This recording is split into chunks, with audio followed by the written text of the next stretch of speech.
Han Kim stood at the viewing window of Salvage Station 7, watching the endless field of abandoned ships floating in space. The morning light from Proxima Centauri painted everything in shades of deep red. He sipped his coffee slowly, studying each broken vessel with careful eyes. Another day searching through space junk, the station manager asked, walking up beside him. "You've been here every day for 3 weeks." Han nodded without looking away from the window. "I'm looking for something special," he said. His voice was quiet but sure. 20 years of fixing broken spaceships had taught him to trust his feelings about vessels. Somewhere out there, the right ship was waiting. The manager shook his head. "Well, good luck. Though I don't know what you expect to find in this section. These ships are here because nobody wants them." As the manager walked away, something caught Han's eye. Far in the distance, almost hidden behind a massive broken cargo ship, he saw a strange shape. It wasn't like any ship he knew. The morning light hit it in an odd way, making the metal look almost alive. "Computer, zoom in on section K-17, Han said. The window display zoomed closer. His heart beat faster as he saw the ship clearly for the first time. It was beautiful, even in its broken state. The ship was about 300 meters long, with smooth lines that reminded him of ancient sea creatures. Strange markings covered its hull, glowing faintly in the red sunlight. Parts of it seemed to shift color as he watched, like oil on water. "Computer, show me the records for that ship," he said. The display showed very little information. The ship had been here for over 50 years. 12 different buyers had looked at it, but none wanted it. The notes mentioned strange energy readings and incompatible systems. The last note simply said, "Possibly cursed. Do not recommend purchase." Han smiled. He had learned long ago that cursed usually meant nobody understands how it works. He gathered his tools and called for a transport pod. 20 minutes later, he stood in front of the mysterious ship. Up close, it was even more impressive. Despite years of neglect, its hull showed no signs of rust or decay. The strange markings seemed to pulse slightly when he moved closer. He pulled out his scanner and began taking readings. The results made no sense. The metal of the hull wasn't like anything in his database. Energy readings suggested the ship still had power, even after 50 years of sitting unused. "You're something special, aren't you?" he whispered, reaching out to touch the hull. The moment his hand made contact, he felt a slight vibration. The markings near his hand glowed brighter for a second. Han stepped back, surprised. "That's new," he said to himself. In all his years working with ships, he'd never seen one react to touch like that. He spent the next 6 hours examining the ship. Every new discovery made him more excited. The engine room contained technology he'd never seen before. The control systems seemed to be biological in nature, more like a living thing than a computer. When he tried to access the ship's computer, strange symbols appeared on his tablet.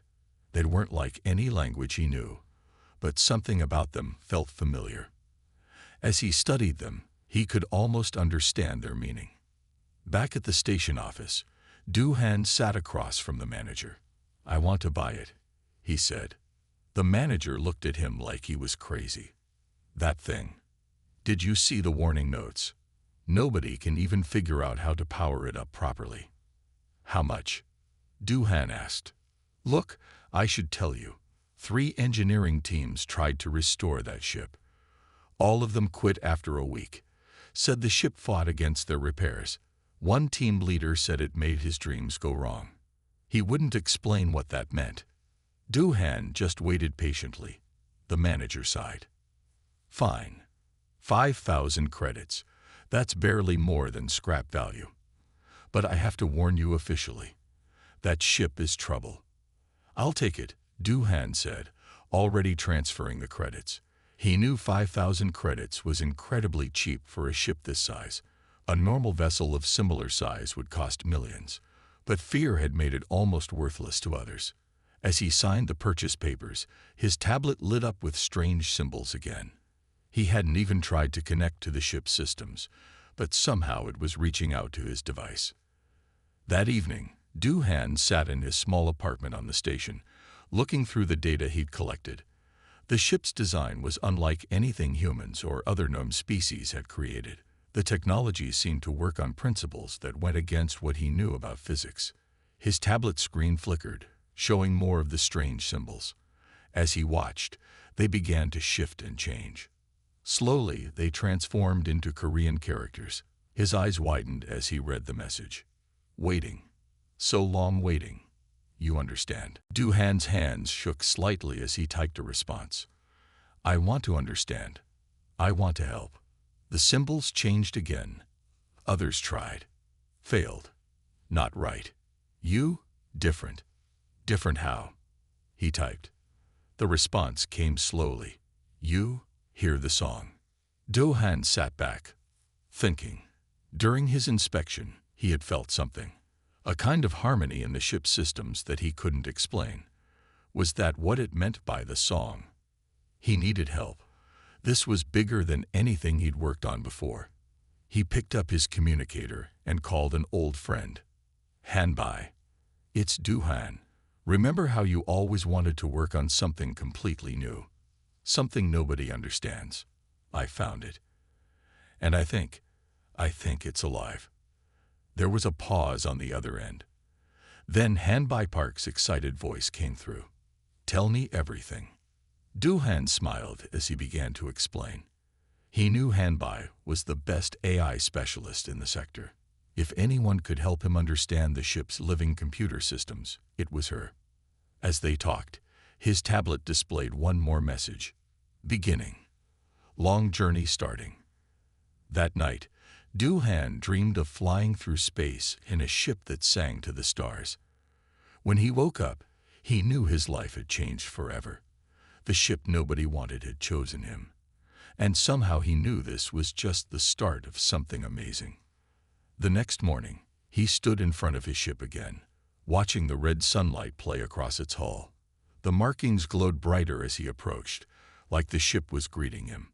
We have a lot of work to do, he said softly, placing his hand on the hull. The metal felt warm under his touch, and he could swear he felt a pulse, like a heartbeat. A small maintenance robot floated past, then stopped suddenly. It turned toward the ship, its lights flickering in an unusual pattern. Then it moved closer, almost like it was curious. Doohan watched in surprise as the robot began cleaning a section of the hull without being commanded. Well, he said, looks like you're already making friends. The ship's markings pulsed in response, and Doohan couldn't help but smile. Others might have been afraid of a ship that could affect nearby machines, but he saw it differently. This wasn't a curse. It was a gift, waiting for someone who could understand it. He spent the rest of the day making plans and ordering supplies. Hanbai would arrive in 3 days, and he wanted to be ready. They had a huge task ahead of them. Understanding and restoring a ship that seemed to break all the rules they knew about space travel. As the sun set, casting long shadows through the salvage yard, Doohan made one last check of the ship's exterior. The maintenance robot was still there, having cleaned a large section of the hull to a mirror shine. The cleaned section revealed intricate patterns in the metal that hadn't been visible before. Thank you, he said to the robot. It beeped happily and continued its work. His tablet lit up with a new message. Tomorrow. More understanding. Together. Doohan nodded. Together, he agreed. As he walked back to the station, he felt more certain than ever that he'd made the right choice. The ship that nobody wanted had secrets to share, and he was ready to learn them all. That night, as he reviewed his notes, Doohan realized something important. The ship hadn't just been waiting for any buyer. It had been waiting for the right person.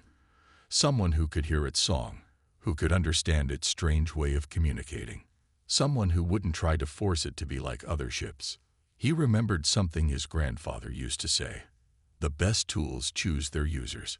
Maybe the same was true for ships, at least for ships that were partly alive.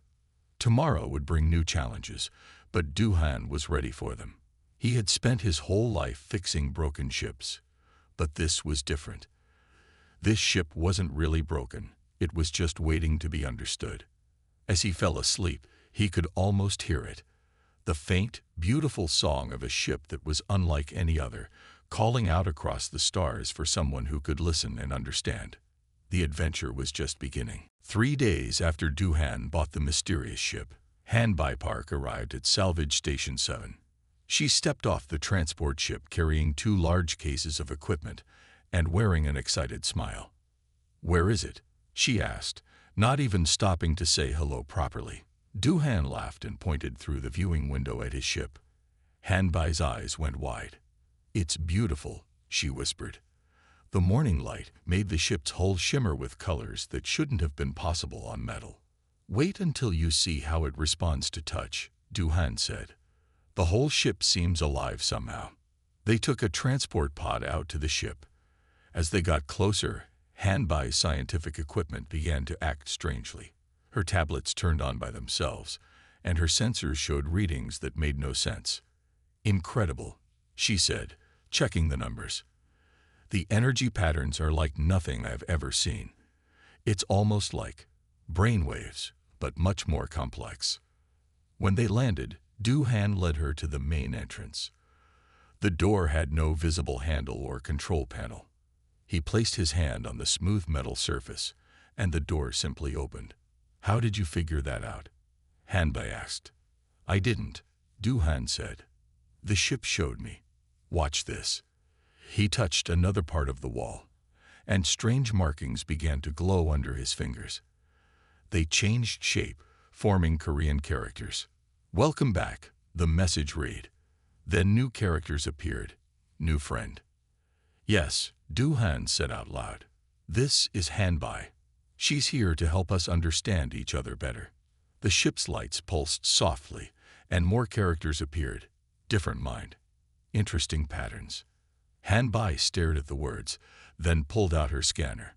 "The ship is reading our brain patterns," she said. "But this technology, it shouldn't be possible. We're decades away from this level of neural interface." They spent the next few hours exploring the ship. Han Bai connected her equipment to various systems, trying to understand how they worked. The ship seemed curious about her devices, sometimes changing their displays or sending them strange data.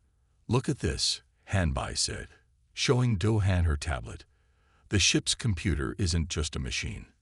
It's more like a living brain made of quantum circuits. When it communicates with us, it's trying to match its thoughts to our brain patterns." As if to prove her point, more Korean characters appeared on the wall. "Yes. Learning. Adapting. Your patterns help. But why us?" Duhan asked. "The records show many others tried to work with this ship. Why are we different?" The answer came slowly. "Others. Forced. Tried to change. You, listen. Try to understand." Han Bai nodded thoughtfully. "They'd probably tried to make it work like a normal ship, but it's not normal at all. It's something completely new." That evening, as they were reviewing their findings, a new message appeared. "Want to show something important." The ship's internal lights dimmed, and a hologram appeared in the center of the room. It showed strange creatures, tall and elegant, working on spaceships that looked like the one they were in. "The original builders," Han Bai whispered. The images change, showing the Great War in space. The beautiful ships fought against a darkness that seemed to eat the stars themselves. Then suddenly, the builders were gone. The ships were scattered across the galaxy, waiting. "You're not just a ship," Duhan said. "You're a survivor, a piece of their legacy." "Yes," the ship responded, "waiting for right ones. Those who can understand, can help restore." Han Bai's equipment beeped urgently. "Duhan, look at this. The ship's power systems are starting to wake up. Whatever was dormant is coming back to life." The next few days were filled with discoveries. Han Bai worked on understanding the ship's neural interface, while Duhan studied its mechanical systems. The ship helped them, showing them how things worked through images and sensations rather than words. They learned that the ship could repair itself if given the right materials. Its hull was made of smart metal that could change shape and heal damage.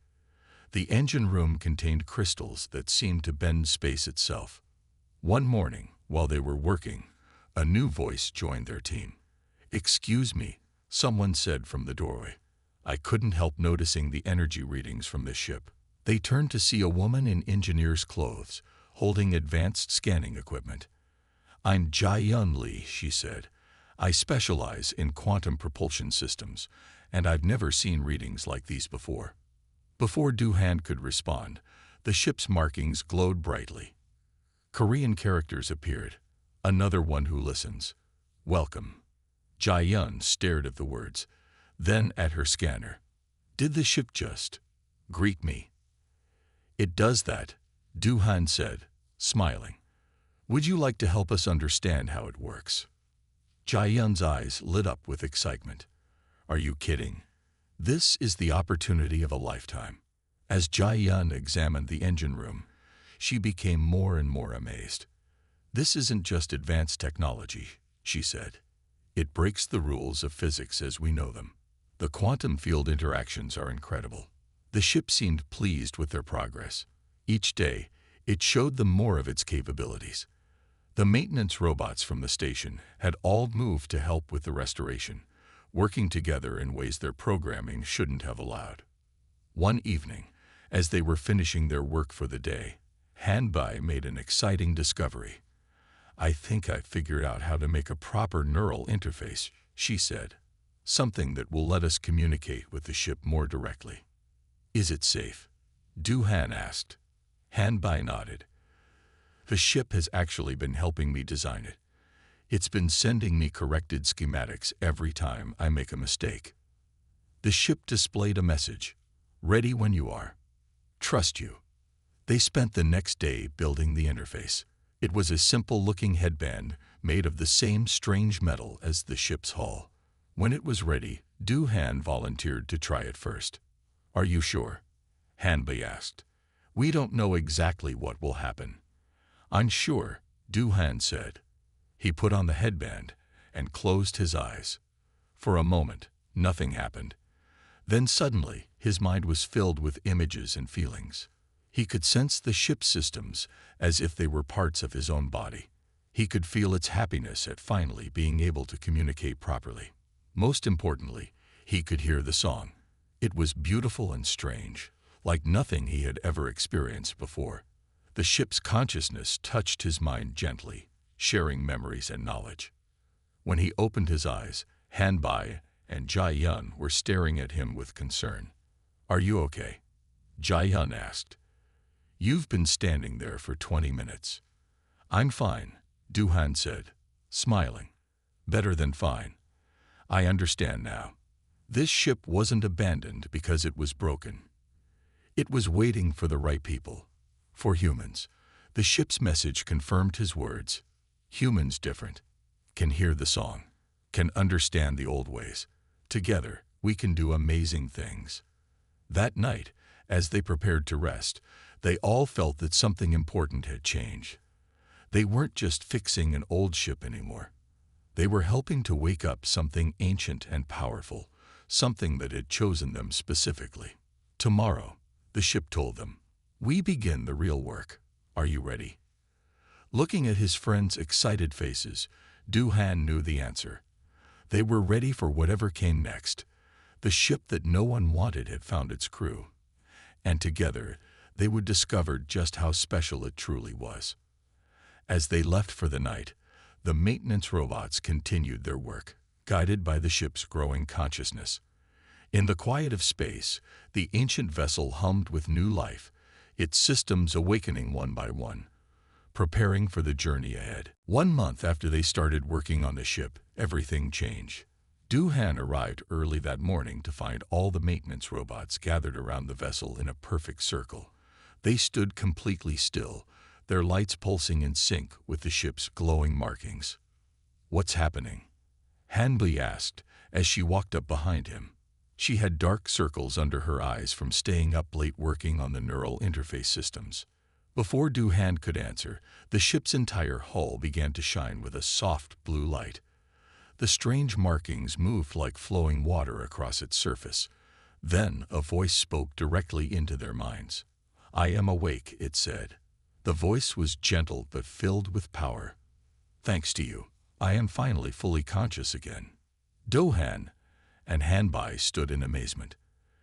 After weeks of communication through text and simple images, hearing the ship's actual voice was incredible. It sounded neither male nor female, but somehow both musical and mechanical. "The neural interface you created," the ship continued, "has helped me remember who and what I am. I am a Titan-class warship, created by those you would call the ancestors." Jia arrived just then, nearly dropping her tools when she heard the voice in her head. "This is amazing," she said. "The ship is using quantum fields to transmit thoughts directly to our brains." The ship seemed pleased with her observation. "Yes, this is how my creators communicated with me. You are the first species since them who can hear me properly." The maintenance robots suddenly came to life, moving in perfect coordination. They began making improvements to the ship's hull that none of the humans had planned. The smart metal flowed like liquid under their touch, revealing new patterns and systems. "I can show you more now," the ship said. "Please, come inside." They entered the ship and found that everything had changed. The corridors glowed with soft light, and the walls rippled with moving patterns. Rooms they hadn't been able to access before were now open, revealing technology they had never imagined. In the engine room, Jia gasped.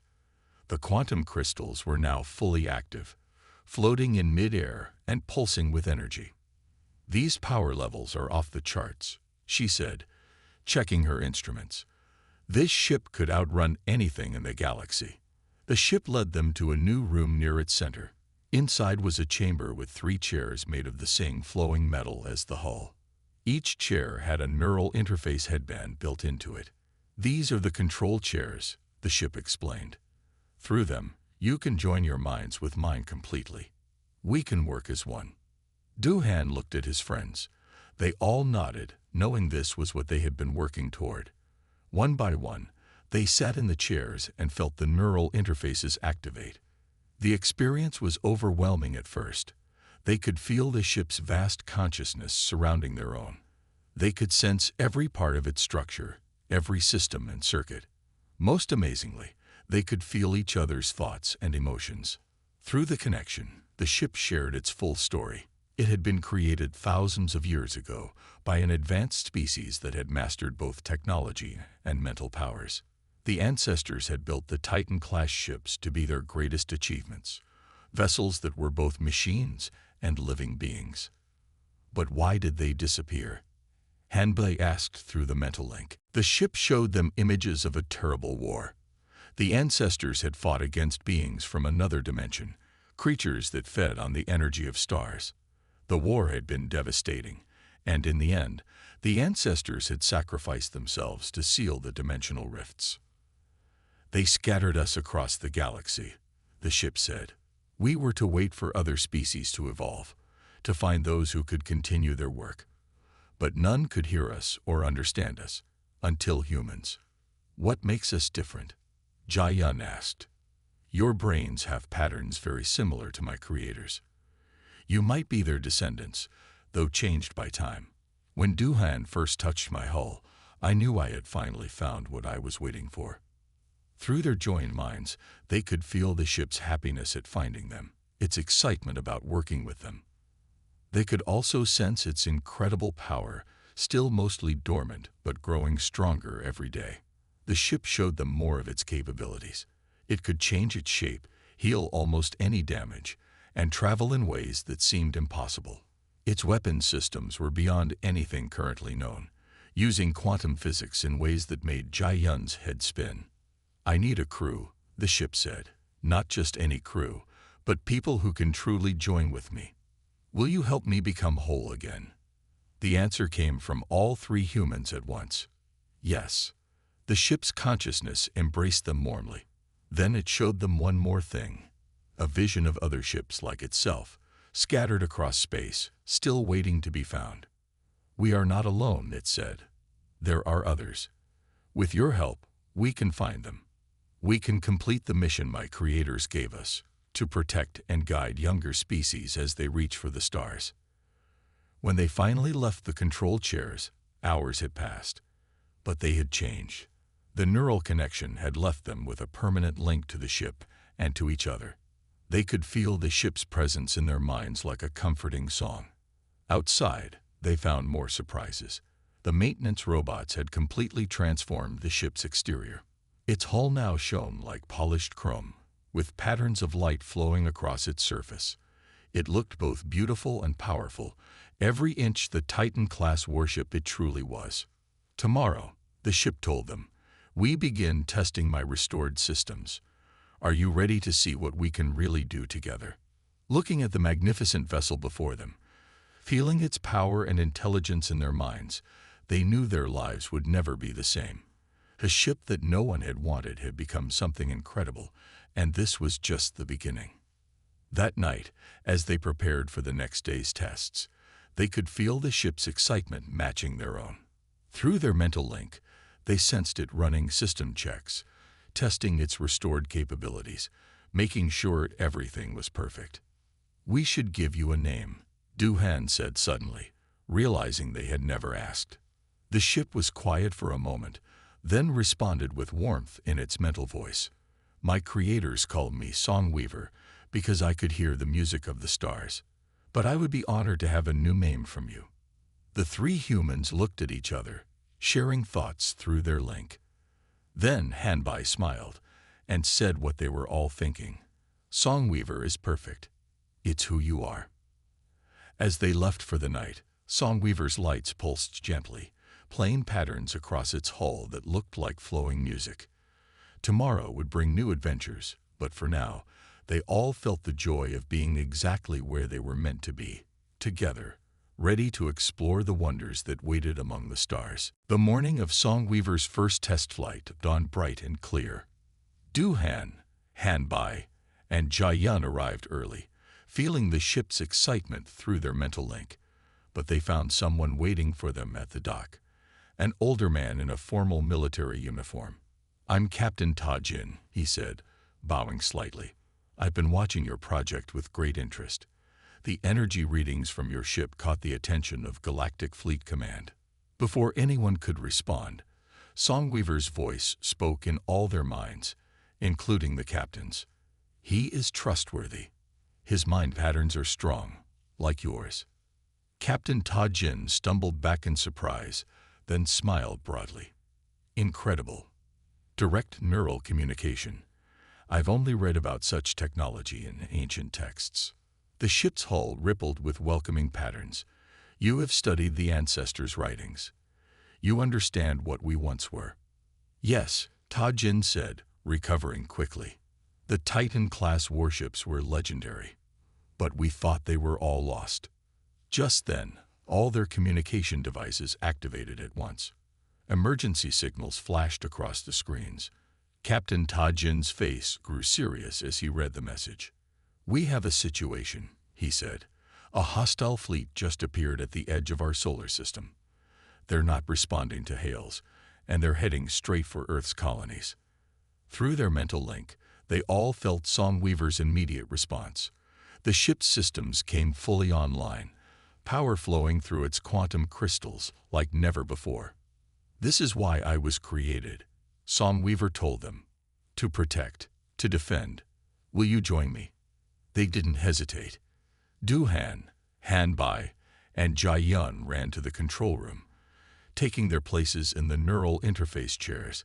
Captain Tajin watched in amazement as the ship's hull sealed itself, systems activating with a soft hum of power. "Captain," Duhan called, "we could use your experience.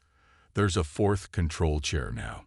Tajin looked at the new chair that had formed from the ship's living metal. He smiled and sat down, feeling the neural interface connect with his mind. The link between them all grew stronger. They could feel Songweaver's powerful systems through their joined consciousness. The ship's ancient weapons came online, ready to defend Earth's people. Launching now, Songweaver announced. The ship lifted off smoothly, its hull shimmering with energy. They cleared the salvage yard in seconds, accelerating faster than any normal ship could move. The hostile fleet is made up of 15 warships, Captain Ta-Jin reported, his military training helping them understand the tactical situation. They're using some kind of cloaking technology we've never seen before. Songweaver's response was immediate. I know these energy signatures. The Void Hunters have returned. The beings that the ancestors fought long ago. Through their mental link, they saw images of the ancient war. The Void Hunters were creatures that lived between dimensions, feeding on the energy of living stars. The ancestors had sealed them away, but somehow they had found a way back. We cannot let them reach Earth's colonies, Songweaver said. The ship's quantum engines pulsed, and suddenly they were moving faster than light, in a way none of them had seen before. This isn't normal faster-than-light travel, Jai-Yun said in amazement. We're moving through space itself differently. They emerged from the quantum jump right in front of the hostile fleet. The Void Hunter ships were dark shapes that seemed to bend light around them, making them hard to see clearly. Remember, Songweaver told them through the neural link, we are one. Your minds guide my power. Together, we can stop them. The battle that followed was unlike anything in human history. Songweaver moved with impossible grace, its hull flowing like liquid metal to avoid enemy fire. The quantum weapon systems responded to their joined thoughts, firing beams of energy that could pierce the Void Hunters' dimensional shields. Captain Ta-Jin's tactical experience helped them predict the enemy's movements. Han Bai's understanding of AI let them counter the hostile ship's computer systems. Jai-Yun's knowledge of quantum physics helped them use Songweaver's advanced engines in ways that surprised even the ship itself. Du Han's deep connection with Songweaver held them all together, his natural ability to understand the ship making their actions smooth and coordinated. Through their joined minds, they fought as one being. The Void Hunters hadn't expected such resistance. Their dark ships tried to retreat, but Songweaver was faster. One by one, the hostile vessels were disabled or destroyed, their dimensional energy contained by Songweaver's ancient weapons. When the last enemy ship vanished in a flash of quantum fire, they felt a moment of shared triumph through their neural link. But Songweaver wasn't finished yet. There is one more thing we must do, the ship told them. Its quantum crystals pulsed with power as it opened a scan of nearby space. The Void Hunters found a way back to this dimension. We must seal their path and send a warning to others like myself. The ship's sensors detected a tear in space where the hostile fleet had entered their universe. Working together, they used Songweaver's quantum weapons to carefully seal the dimensional rift, just as the ancestors had done long ago. Then, Songweaver sent out a signal unlike anything humans had ever created. It was a song made of quantum energy, carrying a message through space faster than light. Somewhere in the darkness between stars, something answered. Then another and another. They were the lost ships of the ancestors, awakening from their long sleep. Through their mental link, they felt Songweaver's joy at contacting its kind. We are not alone, the ship said. The other Titans still wait, scattered across the galaxy. Now that we know humans can bond with us, we can find them all. Captain Ta-Jin's military training couldn't hide his amazement. This changes everything, he said. With ships like you helping us, humanity's future in space will be safer than ever. When they finally returned to the salvage station, news of their battle had already spread. The salvage yard manager who had sold them the cursed ship watched with wide eyes as Songweaver landed, its hull glowing with power and victory. Du Han smiled as they stepped out of the ship. The manager had been right about one thing. The ship was special, but it hadn't been cursed. It had been waiting for the right people, waiting to become something amazing. Through their permanent neural link, they felt Songweaver's contentment. The ship that no one wanted had found its true crew, awakened its ancient power, and proven itself a defender of humanity. And this was just the beginning. What's next? Hanby asked, though they all knew the answer through their shared connection. We find the others, Duhan said. We wake them up, and we help humanity reach the stars safely, just like the ancestors wanted. Songweaver's hull rippled with patterns of light that looked like flowing music. The ship that had waited so long in a salvage yard was now the first of a new generation of Titans, ready to guide humanity into a brighter future. As they made plans for their next journey, they could feel the quantum song of distant Titan ships waiting to be found. The greatest adventure of their lives was just beginning, and they would face it together, human and ship, bound by understanding, trust, and the music of the stars.